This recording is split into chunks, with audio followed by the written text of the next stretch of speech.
ලොවක් සැනසෝ උතුම් තෙමගුල සිහි වෙලාද වෙසක් පෝදින.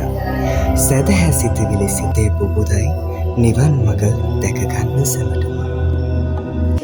උන්නබට පතුරු එකතු කර නූලෙන් වෙලා සැකිල්ලත් ඇනුවට ඒ මැදින් පෙනෙන්නේ ලොව්තුරු බුදු සමිඳුන් දෙසූ අනිත්‍යයේ මහා දහමයි. රැලිවැල් සැලෙන හැම වාරකම නිතට දෙන ඒ සුවය වගේම නැසෙන සුළු බව කියා දෙන වෙසක් කූඩුව කියන්නේ හුදු ආලෝකයක් විතරක්ම නෙමෙයි, සිත නිවන සංසාරයේ අනියත බවයි. ගිලෙම් ඔබේ කුඩමුතේ විදිම් ඔබේ දම්සාදේ වලින් වලින් ඔබ පාදේ තිලෝක බුදු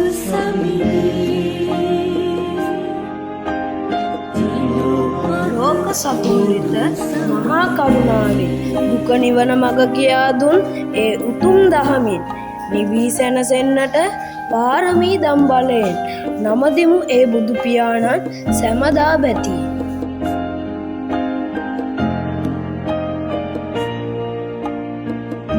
විහිරමළුව නොයෙක් පූජාවන්ගෙන් බැබලෙන මාරු පින්කමකි මේ සිත සුවපත් කරන. සිඳ මොහදුර පාප සිඳ බිඳ මොහදුර පාප සුදුවතින් සැරසී සිල් සුවඳ විදින්නට, නෙරුම් පොහොට්ටු පිපේ දෑතට ගන්නට, සැරසිලි මැදින් හදවත් නිවී යන කලට, වෙසක් සඳක් පායයි ලෝකයම නිවන්නට.